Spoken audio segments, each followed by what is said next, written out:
בואו נראה איך אנחנו מוחקים מפה את המילה סטופ ושמים במקומה משהו אחר. אז אנחנו נמצאים עם הפלייהד על הקליפ ונכנסים לפיוז'ן. ניקח לנו פוליגון ונסמן רק את המסגרת שלנו.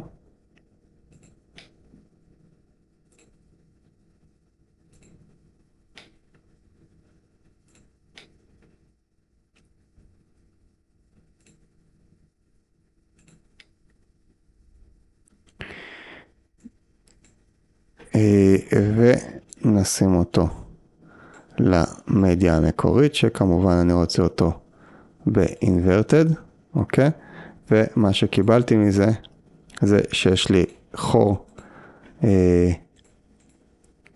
במקום מה שהיה כתוב, ועכשיו אני יכול לשים, נגיד מאחורה, לקחתי פה background, נעשה אותו, נאמר אדום, ונחבר אותו במרג' והכל נהיה לי אדום. נעשה קונטרול T להחליף את הכיוונים שלהם, ובעצם צבעתי את הכל. אוקיי, יש לי פה סקן ליינס, אני יכול להוסיף את הסקן ליינס מיד אחרי הבקראונד.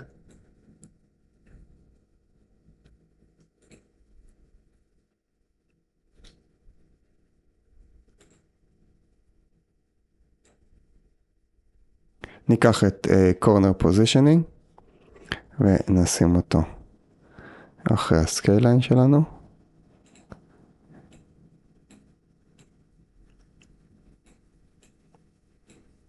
כן, ואז זה בעצם יוצא לי נכון.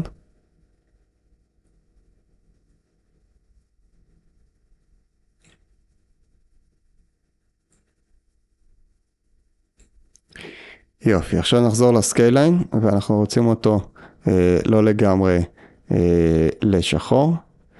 אז נעשה פה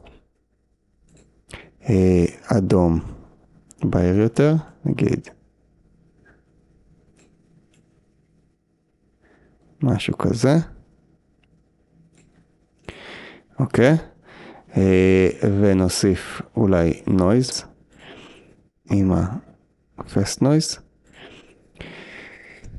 נעשה לו סקייל גבוה,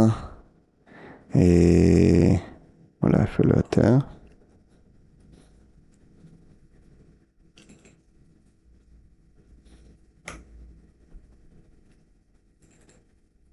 אפילו יותר. ונכניס את זה בעצם, רק שנייה כדי שלא יהיה לנו בלגן, נזיז את זה קצת לפה, וניקח את ה-fast noise ונוסיף אותו לבקראונד בעצם.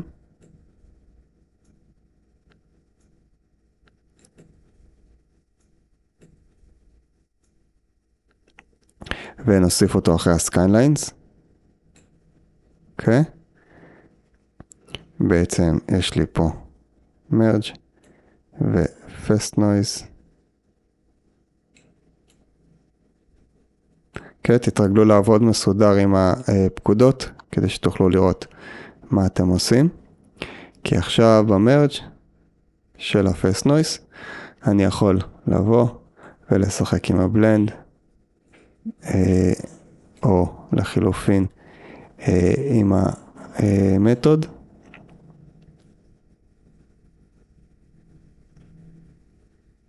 בואו נתקרב שנראה מה אנחנו עושים.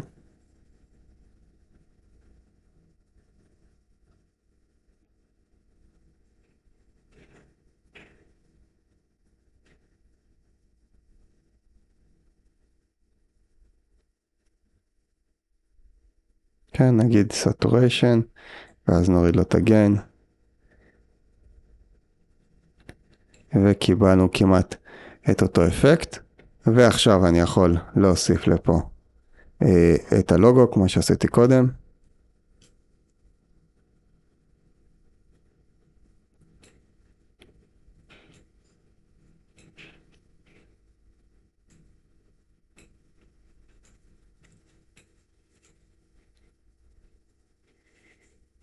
ונשים לו טרנספורם,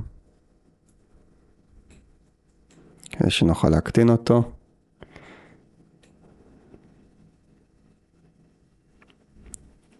ובואו נשתמש באותו אפקט, corner positioner. אוקיי? עכשיו אני יכול מה-corner positioner,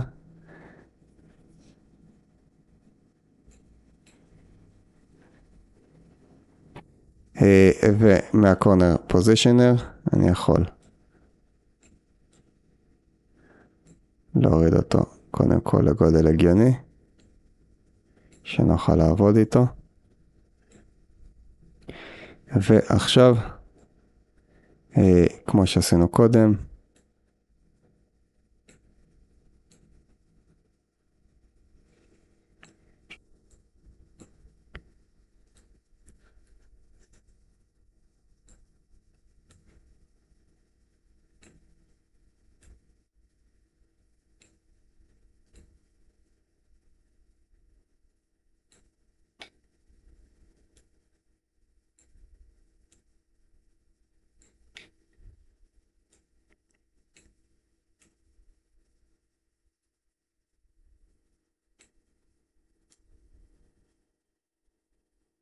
את הטרנספורם אני אשים אחריו, ואז הטרנספורם מתפקד לי בצורה יותר נוחה.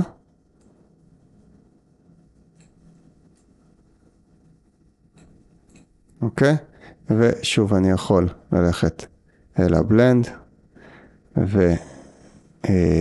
ולשחק עם הבורנין ועם הבלנד.